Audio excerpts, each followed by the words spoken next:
Oh là! Qu'est-ce qui fait chaud en ce moment, c'est terrible. Surtout pour le tournage avec les éclairages, tout le bordel, je vous dis pas.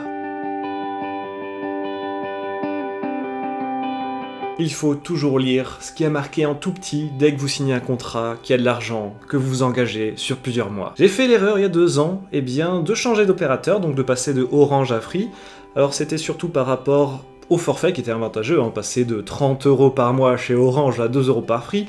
Bien sûr, ce n'est pas du placement de produit puisque je vais défoncer Free. Donc le changement d'opérateur se fait assez facilement, franchement il n'y a vraiment pas de difficulté. Le seul problème que je rencontre, je remarque pas de suite en fait, même bien après, c'est qu'en allant chez Free, du coup, ils me proposent d'avoir un téléphone comme chez Orange. Chez Orange, ce qui se passait, c'est que pendant 12 ou 24 mois, on payait bien le prix du téléphone, mais en payant chaque mois une petite somme. Et à la fin, bien sûr, le portable t'appartient, etc. Et tous les 2 ans, tu obtiens assez de points pour pouvoir le refaire, un truc du genre. Ce qu'il faut savoir, c'est qu'il y a 2 ans, sur le site de Free, il te propose un truc du genre, il te propose un téléphone, tu payes sur 24 mois, et moi je lis pas forcément ce qui avait marqué petit, je me dis c'est comme chez Orange, ça doit être. C'est pareil partout quoi, c'est général, tu vois, j'ai toujours vu comme ça les téléphones depuis que je suis en 6ème, oui, mon premier téléphone c'était en 6ème, les parents qui divorcent, tout ça, c'est l'excuse, mais bon. Et le truc c'est que, il y a 2 ans, ce n'était pas marqué en gros, qu'il y avait marqué location. Donc je me suis retrouvé avec cet iPhone 5S parce que oui, je n'ai jamais eu d'iPhone dans ma vie auparavant, je voyais des amis, de la famille qui en avaient, je me disais ouais, ça a l'air cool franchement comme téléphone, ça c'est high-tech, ça a l'air bien de marcher, j'ai envie d'essayer, pour une fois, et puis là je voyais que je payais pendant 2 mois 20 € par mois, pendant 2 ans, sinon ce serait un peu pas mal. Et voilà, c'était juste pendant 2 ans que je payais 20 €, etc. Et vous voyez, sur le contrat, il n'y avait pas marqué en gros location, etc. Donc pour moi, tout allait bien, je commande, etc. Et puis je vois que 6 mois après, par exemple, en regardant un petit peu sur Free, dans mon espace abonné, en fait c'est une location. Donc au bout de 24 mois, le petit coco, je dois le rendre. Et 24 fois 24, on va dire ça fait dans les 576 € sur 2 ans, donc à peu près le prix de ce téléphone, donc que je paye entièrement, que je loue, mais qui à la fin ne m'appartient pas.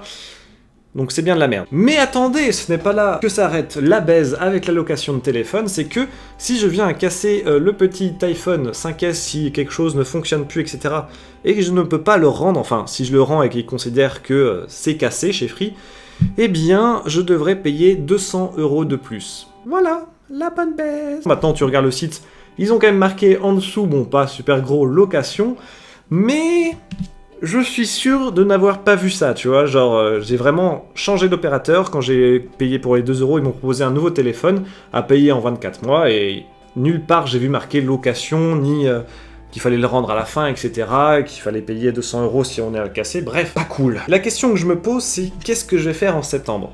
J'ai payé, un téléphone qui marche très bien, on va pas se mentir, Apple, j'avais des doutes au début, mais la qualité est quand même vachement au rendez-vous. Jamais eu de soucis avec, pas de bug, pas de ralentissement. Voilà, on lance des applications plus ou moins utiles. Je me pose la question, est-ce que t'as vraiment besoin d'un téléphone ? Déjà que c'est un petit peu la galère financièrement, est-ce que tu vas aller remettre des sous dans un portable super cher comme un Apple ? Je pense pas, ça sera pas possible. Et au final, qu'est-ce que je fais avec cette chose ? Envoyer des SMS, appeler, super. J'ai quoi ? J'ai Snapchat dessus, Periscope, bon. Est-ce que c'est vraiment nécessaire ? Il y a les applis assez sympathiques, genre Blablacar, ou pour la SNCF, tu peux commander direct tes billets, avoir ton billet dessus, voilà, ça économise par exemple du papier.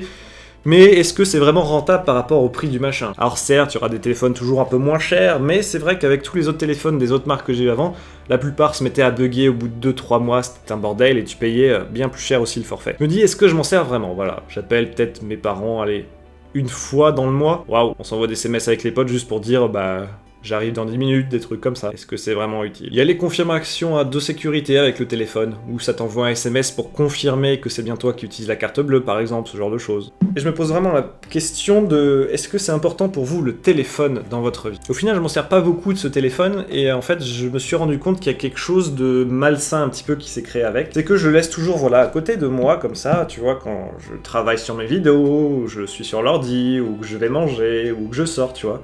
Et que tu regardes ton téléphone, faire genre je regarde l'heure, mais c'est plutôt en mode je regarde si j'ai pas un message, si j'ai pas un mail, si j'ai pas un nouveau commentaire sur mes vidéos, etc. J'ai l'impression que ça amplifie le sentiment de solitude. Quand tu vas regarder un message genre en mode un petit peu est-ce que quelqu'un pense à moi et que tu vois que t'as pas de message, Des fois, pas de l'heure, pas de la journée, pas de la semaine peut-être. Je pense que c'est un côté un petit peu malsain à ce niveau, c'est que tu regardes toujours si quelqu'un vient penser à toi. Et c'est pour ça que depuis quelques mois, je m'habitue vraiment à me séparer de mon téléphone, à le jeter sur mon lit, etc.